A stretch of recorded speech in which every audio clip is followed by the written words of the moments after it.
Discuss చేస్తున్నాం. Ahmedabad test లో team India సత్తా చాటింది. 286 పరుగుల భారీ ఆధిక్యాన్ని సొంతం చేసుకుంది.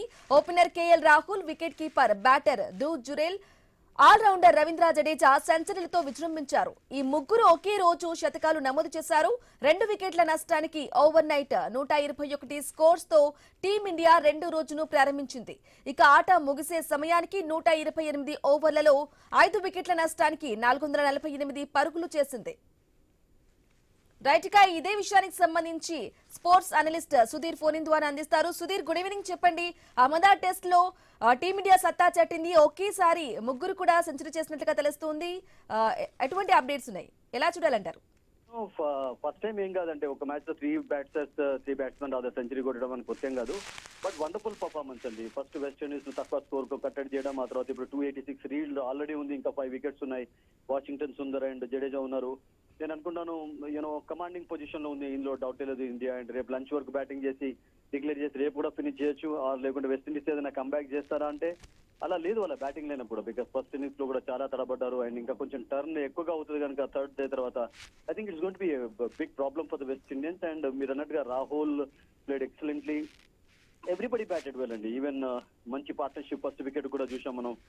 జైస్వాల్ చక్కగా బ్యాటింగ్ చేశాడు. కెప్టెన్ శుభ్మన్ గిల్ 50 అండ్ జురేల్ ఇప్పుడు రిషబ్ పంత్ లేకపోవడంతో అతన్ని తీసుకున్నారు టీంలో. అండ్ అంటే ఇండియాకు ఉన్నటువంటి స్ట్రెంత్ చూడండి ఎంత అద్భుతంగా ఉందో. అంటే ఎవరు లేకున్నా కానీ ఏం ప్రాబ్లం లేకుండా ఒకళ్ళ తర్వాత ఒకళ్ళు సెట్ కావడం చూస్తున్నాం. And Jadeja of course he's been outstanding. England లో బ్రహ్మాండంగా ఆడాడు, తన హోమ్ గ్రౌండ్ లో ఆడుతున్నాడు. బౌలింగ్ లో కూడా నేను అనుకుంటాను సెకండ్ ఇన్నింగ్ లో అతనికి టర్న్ లభించే ఛాన్సెస్ ఉంటాయి.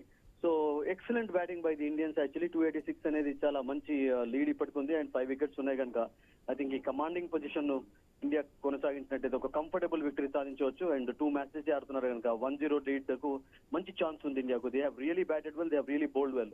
It's been dominating performance by the India.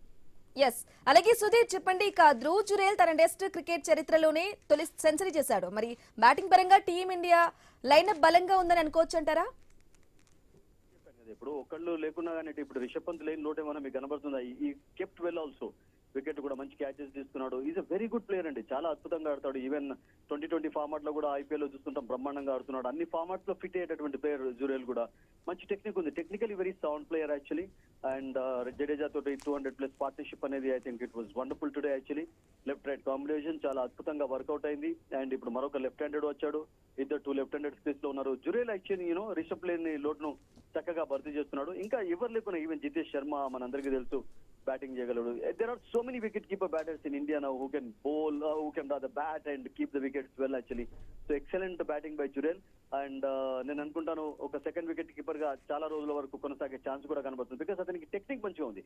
Even bouncy wickets పైన కూడా ఆడగలుగుతాడు. రేపు ఆస్ట్రేలియా విజిట్ చేశా, సౌత్ ఆఫ్రికా విజిట్ చేశా. I think he's a team man. He's a good keeper and he's a very good batter, no doubt about it. Okay, అలాగే సుధీర్ చెప్పండి, భారత batting score చూసుకున్నట్లయితే గనక ఎంత వేళ ముందు వెళ్లే అవకాశం ఉందని అంచనా వేసుకోవచ్చు అంటారు? I mean, can you repeat the question, Brahmini? Sir, మరొకసారి రిపీట్ చేస్తారా బ్రహ్మణి? అంటే బ్యాటింగ్ స్కోర్ చూసుకున్నట్లయితే ఎంతవరకు స్కోర్ ని ముందుగా వెళ్లి అంచనా వేసుకోవచ్చు అంటారు? ఆల్రెడీ లీడ్ ఉందండి. ఇప్పుడు 5 వికెట్స్ ఉన్నాయి. అంటే అఫ్ కోర్స్ ఇంకా నితీష్ కుమార్ రెడ్డి వరకు బ్యాటింగ్ ఉంది. కుల్దీప్ కూడా బ్యాటింగ్ చేయగలిగాడు. నేను అనుకుంటాను మరొక వికెట్ గిట్ట తర్వాత రేపు కోల్పోయినట్లయితే I think Jadeja already century చేశాడు కనుక ఐ థింక్ 350 వరకు లీడ్ చూసుకొని డిక్లేర్ కూడా చేయొచ్చు అంతవరకు. లేకుంటే ఒకవేళ వెస్ట్ ఇండీస్ వాళ్ళు ఏమైనా వికెట్లు తీసుకున్నా కానీ ఇండియా డ్రైవింగ్ సీట్ లో ఉన్నారు, డౌట్ లేదు, కంఫర్టబుల్ పొజిషన్ లో ఉన్నారు. అండ్ బౌలింగ్ చక్కగా చేశారు, బ్యాటింగ్ అద్భుతంగా చేస్తున్నారు. So I think full commanding position లో ఉంది ఇండియా. విన్నింగ్ ఛాన్సెస్ ఇండియాకు పుష్కలంగా కనబడుతున్నాయి. 1-0 లీడ్ ఛాన్స్. ముఖ్యంగా ఏంటంటే ఇంగ్లాండ్ లో కూడా డ్రా చేసుకోవడం చాలా ఇంపార్టెంట్ అయిపోయింది. ఎందుకంటే third time actually world test championship ఫైనల్లో వెళ్లే అవకాశాన్ని ఇండియా చేదార్చుకుంది. న్యూజిలాండ్ తోటి ఇండియాలో 3-0 తోటి ఓడిపోయి లాస్ట్ ఇయర్ చాలా పోర్ పర్ఫార్మెన్స్ కనబడతారు హోమ్ టీమ్ యాక్చువల్లీ ఇండియాలో. సో ఇప్పుడు ఒక మంచి స్టార్ట్. ఇంకా సౌత్ ఆఫ్రికా రాబోతున్నారు నెక్స్ట్. సో ఆ తర్వాత ఐ థింక్ ఇంకా సిరీస్లు ఉన్నాయి కనుక ఈ 2 మ్యాచెస్ వెస్ట్ ఇండీస్ తోట తర్వాత సౌత్ ఆఫ్రికాతో గెలిచినట్లయితే ఒక మంచి అవకాశం ఉంటుంది. ఎందుకంటే వరల్డ్ టెస్ట్ ఛాంపియన్షిప్ ఫైనల్ కు 2027 లో వెళ్లే ఛాన్స్ ఇండియాకు మళ్ళీ ఉండాలి. అంటే హోమ్ సిరీస్ లేవు కూడా ఓడిపోకుండా ఉండాలి. I think it's going to be plus point for India. They are in commanding position now, Brahmani, no doubt. Okay, right Sudheer, thank you.